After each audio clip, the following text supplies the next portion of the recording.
Dear students, मैं doctor Mahavir Singh Yadav आज आप लोगों को BSc part third physics paper second का टॉपिक न्यूक्लियर फिशन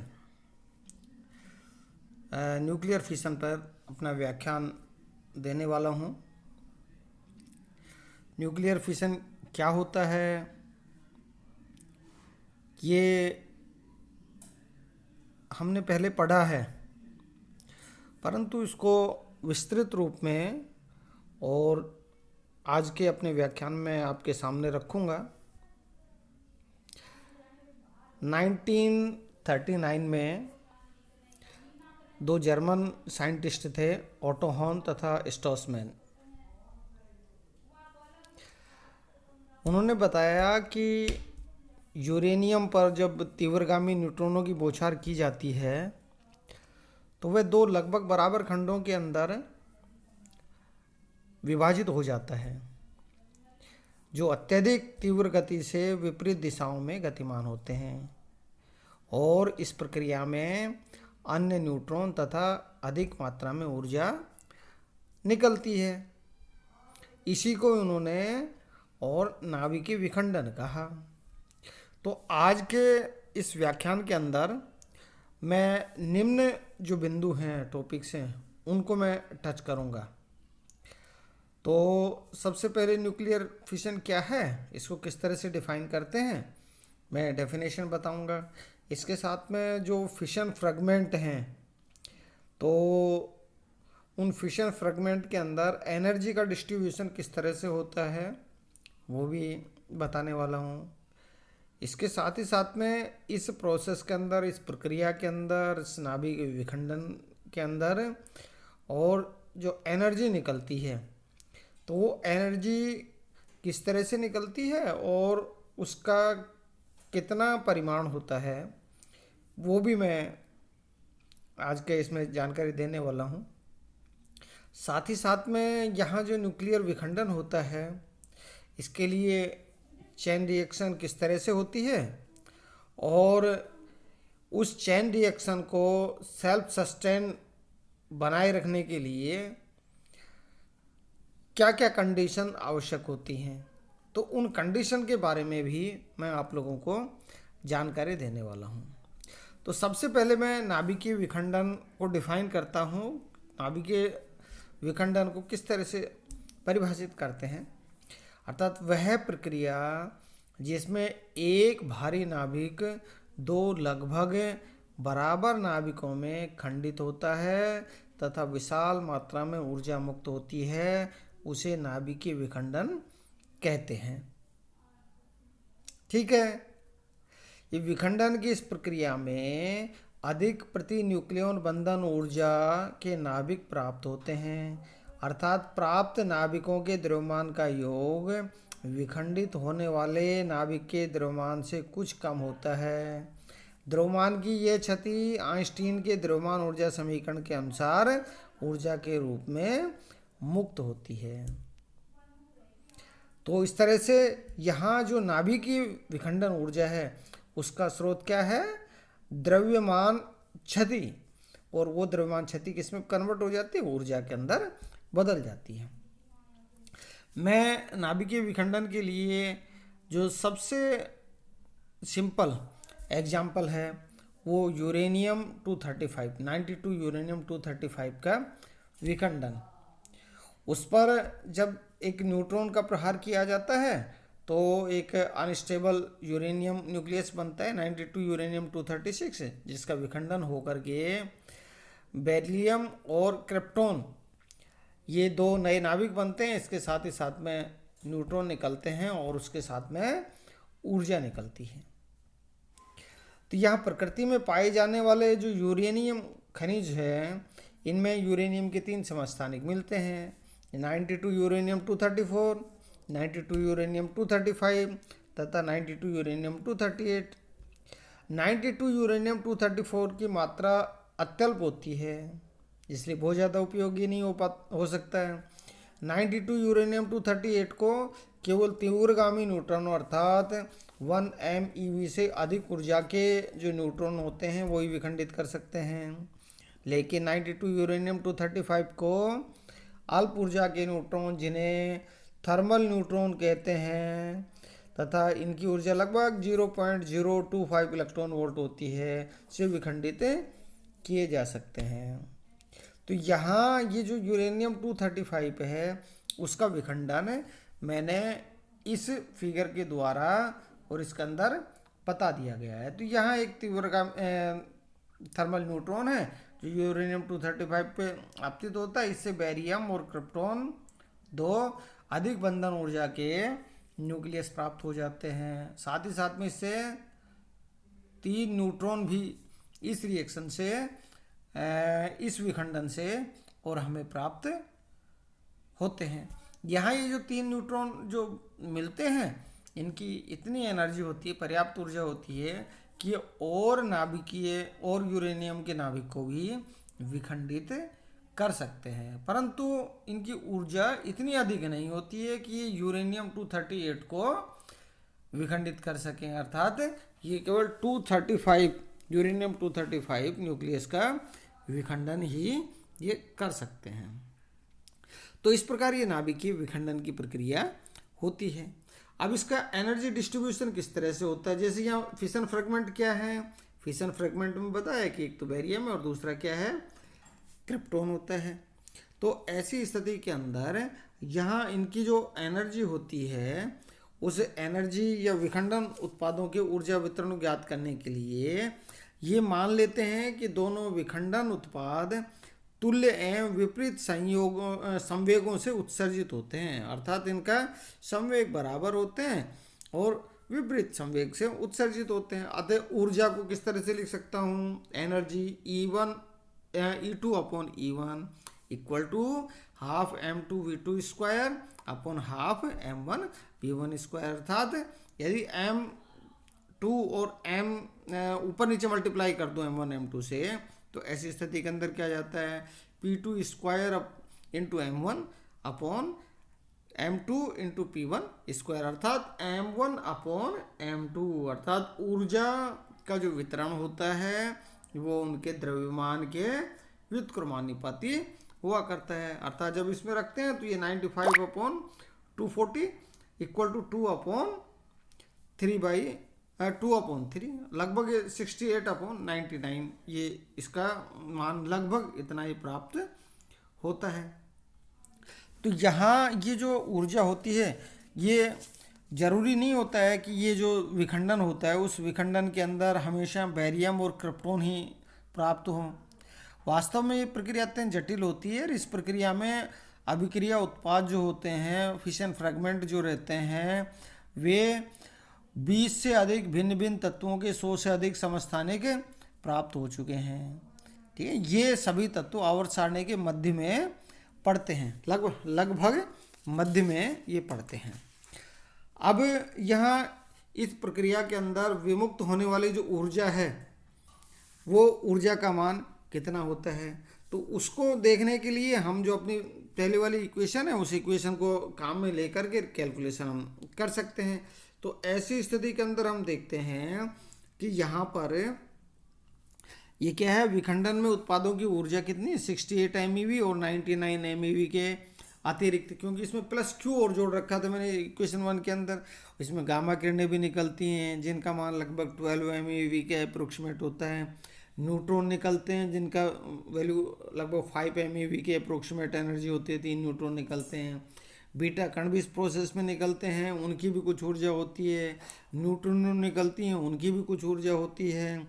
अतः इस विखंडन प्रक्रिया के अंदर लगभग एक यूरेनियम के विखंडन से मुक्त होने वाली ऊर्जा लगभग 200 MeV होती है। इस मुक्त ऊर्जा को नाभिकीय ऊर्जा कहते हैं। इसका जो रफ एस्टीमेट है वो हम समीकरण 1 से और इसके अंदर जैसे मैंने बता रखा है इससे निकाल सकते हैं कि जैसे यूरेनियम 235 का द्रव्यमान यहाँ दे रखा है, उसे एक इलेक्ट्रॉन से इंटरेक्शन होता है, इलेक्ट्रॉन का मास ये हो गया। अब जो टोटल यूरेनियम 236 बनता है, जो अनस्टेबल न्यूक्लियस होता है, उसका जो द्रव्यमान होगा कुल कितना होगा, 236.0541 AMU हो गया। इससे क्या बन रहा है, बेरियम, बेरियम का द्रव्यमान ये आ गया, क्रिप्टॉन का द्रव्यमान इतना आ गया, 3 न्यूट्रॉनों का द्रव्यमान इतना आ गया। तो लगभग इनसे जो मास डिफरेंस निकालते हैं तो ऐसी स्थिति के अंदर ये आ गया 0.2168 AMU, ये इसका मास आ गया। इसे मुक्त ऊर्जा का मान कितना, 931 से मल्टीप्लाई कर देते तो कितना आ जाता है, लगभग 200 MeV के अप्रोक्सीमेट ये इसका मान आ जाता है। अर्थात एक यूरेनियम के विखंडन से लगभग कितनी ऊर्जा निकलती है, 200 MeV के अप्रोक्सीमेट निकलती है। इस प्रकार यूरेनियम 235 के एक नाभिक के विखंडन से लगभग 200 MeV ऊर्जा उत्पन्न होती है। इस ऊर्जा का अधिकांश भाग विखंडन उत्पादों के गतिज ऊर्जा के रूप में तथा शेष भाग गामा किरण, ऊष्मा व प्रकाश के विकिरण के रूप में प्राप्त होती है। ठीक है, तो इस तरह से यहाँ ये निर्मुक्त ऊर्जा है। अब जैसे मैंने पहले बताया था कि यहाँ ये जो नाभिकीय विखंडन होता है तो उस प्रक्रिया के अंदर कितने न्यूट्रॉन निकलते हैं, 3 न्यूट्रॉन बताए थे। परंतु यहाँ यदि एवरेज उसकी बात करते हैं तो लगभग प्रत्येक विखंडन के अंदर 2.5 के अप्रोक्सीमेट यहाँ ये निकल जाते हैं। अब न्यूट्रॉनों के संघात से भारी नाभिकों जैसे यूरेनियम का विखंडन होता है। इस विखंडन अभिक्रिया में कुछ विशेषताएं पाई जाती हैं। तो अब ये क्या होता है विशेषता, पहली क्या है कि 2 या 2 से अधिक विखंडन उत्पाद अर्थात फिशन प्रोडक्ट में नाभिक का विखंडन होता है। जैसे हमने पीछे देखा है, भारी नाभिकों के विखंडन से उत्पन्न ऊर्जा लगभग 200 MeV प्रति विखंडन के लगभग होती है। विखंडन अभिक्रिया में और जो सेकेंडरी न्यूट्रॉन होते हैं अर्थात जो इस एक नाभिक के विखंडन से और जो मिलते हैं वो सेकेंडरी न्यूट्रॉन जिनको कह रहे हैं का उनका सेकेंडरी न्यूट्रॉनों का उत्पादन हो रहा है। तो यहाँ इन विशेषताओं से न्यूट्रॉन भारी नाभिकों से संघात करके उसे विखंडित कर देता है और उसमें से कुछ न्यूट्रॉन निकलते हैं। औसतन प्रत्येक नाभिक के विखंडन से 2 से अधिक लगभग 2.5 न्यूट्रॉन प्राप्त होते हैं। अर्थात यूरेनियम के 100 नाभिकों के विघटन से लगभग 250 न्यूट्रॉन प्राप्त होते हैं। जब ये न्यूट्रॉन समीप के अन्य न्यूट्रॉन यूरेनियम नाभिकों से टक्कर करते हैं तो अनुकूल परिस्थिति में इनका भी विघटन कर देते हैं। इससे प्राप्त न्यूट्रॉनों की संख्या और बढ़ जाती है जो और अधिक नाभिकों का विघटन करते हैं। ये अभिक्रिया इस प्रकार प्रारंभ होने पर स्वतः चलती है, वह अत्यधिक तीव्रता से प्रगति करती है। इस प्रकार की अभिक्रिया को श्रृंखला अभिक्रिया कहते हैं, जिसे मैंने यहाँ इस चित्र के अंदर यहाँ प्रदर्शित कर दिया गया है। एक न्यूट्रॉन का प्रहार होता है, इससे 2 न्यूट्रॉन ये बताइए, ये 2 न्यूट्रॉन क्या करते हैं, 2 नए नाभिकों का विखंडन करते हैं। इनसे फिर कितने निकलते हैं, 2 और 2 कितने हो गए, 4 ये से निकल जाते हैं। फिर ये नेक्स्ट 4 का विखंडन करके इस तरह से चेन रिएक्शन प्रारंभ कर देते हैं। परंतु यहाँ ये जो चेन रिएक्शन कंटिन्यू रहे तो उसके लिए क्या बोलते हैं कि सेल्फ सस्टेन रहे, ये सोपोसी हो। तो ऐसी स्थिति के अंदर इनको क्या करते हैं कि कुछ कंडीशंस इस पे लिए वो लागू होती हैं और वो जो कंडीशंस होती हैं उन कंडीशंस के अंदर जो पहला वो कंडीशन है उनके अंदर आती है एनरिचमेंट ऑफ यूरेनियम, यूरेनियम का समृद्ध करना। उस यूरेनियम को समृद्ध किस तरह से करते हैं, जैसे मैंने बताया कि प्रकृति के अंदर 3 प्रकार के यूरेनियम 234, यूरेनियम 235, यूरेनियम 238 होते हैं, जिनका प्रतिशत बाहुल्य अनुपात क्रम से बहुत कम अर्थात यूरेनियम 234 है 0.006%, यूरेनियम 235 0.714%, यूरेनियम 238 कितना है 99.28% होता है।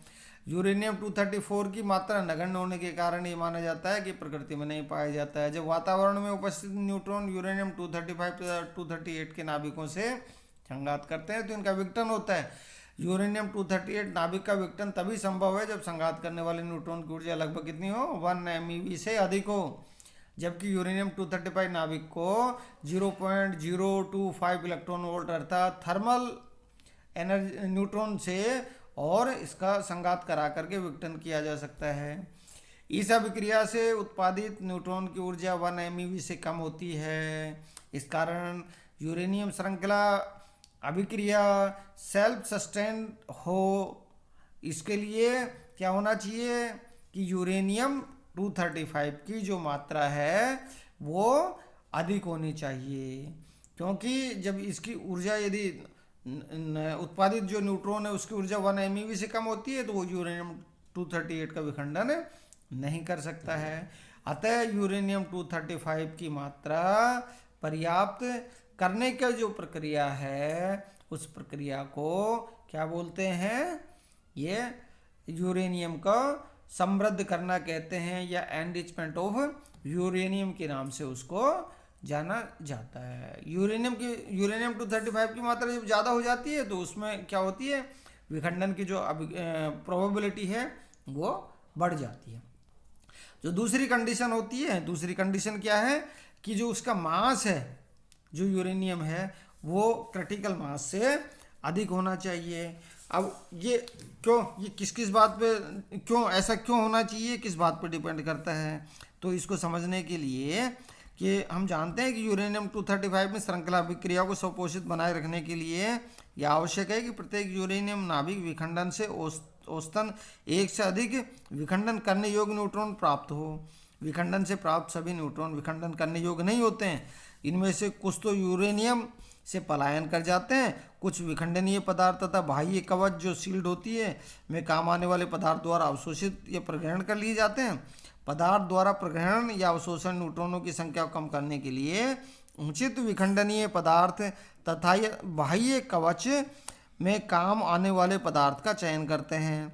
यूरेनियम पिंड के पृष्ठ से न्यूट्रॉन की क्षरण दर, पृष्ठ के क्षेत्रफल तथा न्यूट्रॉन के उत्पादन की दर विखंडनशील नाभिकों की संख्या अर्थात पिंड के आयतन पर निर्भर करती है। इसलिए यदि यूरेनियम के एक r त्रिज्या के गोलाकार पिंड की कल्पना की जाए तो न्यूट्रॉन की उत्पत्ति दर r³ के तथा क्षरण दर r² के अनुक्रमानुपाती होती है। इस प्रकार उत्पत्ति दर का क्षरण दर के सापेक्ष आनुपातिक मान r के अनुक्रमानुपाती होता है।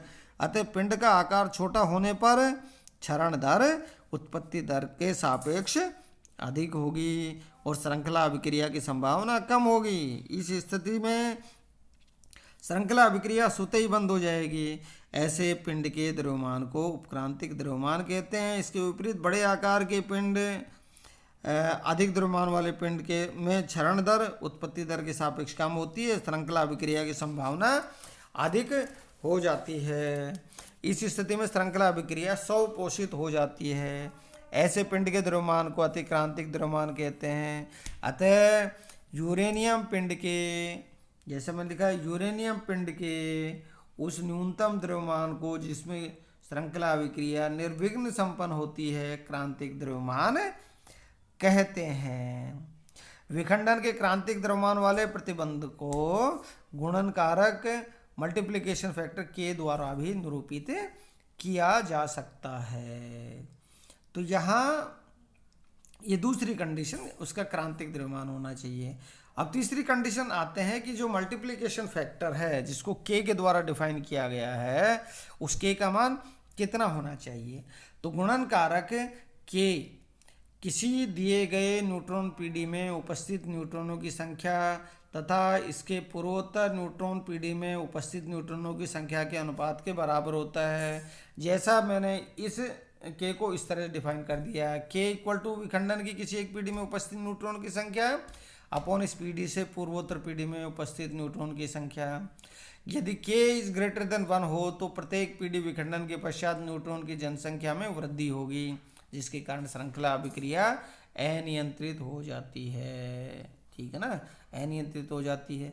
यदि के इक्वल टू 1 हो तो अभिक्रिया क्या होगी, श्रृंखला अभिक्रिया नियंत्रित होगी। अर्थात के इक्वल टू 1 है तो ऐसी स्थिति के अंदर क्या होगा, के इक्वल टू 1 है तो ऐसी स्थिति के अंदर श्रृंखला अभिक्रिया नियंत्रित तथा स्थायी अवस्था में बनी रहती है। और इस स्थिति में विखंडनशील पदार्थ के द्रव्यमान को क्रांतिक द्रव्यमान कहते हैं। यदि के लेस देन 1 हो तो न्यूट्रॉन की जनसंख्या में ह्रास होता है और श्रृंखला अभिक्रिया संभव नहीं हो पाती है। इस प्रकार से यहाँ ये सेल्फ सस्टेन्ड चेन रिएक्शन के लिए 3 कंडीशन, एनरिचमेंट ऑफ यूरेनियम, और दूसरा क्या था, क्रिटिकल मास, और तीसरा मल्टीप्लिकेशन फैक्टर, ये कंडीशन फुलफिल होनी चाहिए। आज के लिए इतना ही। बहुत बहुत धन्यवाद।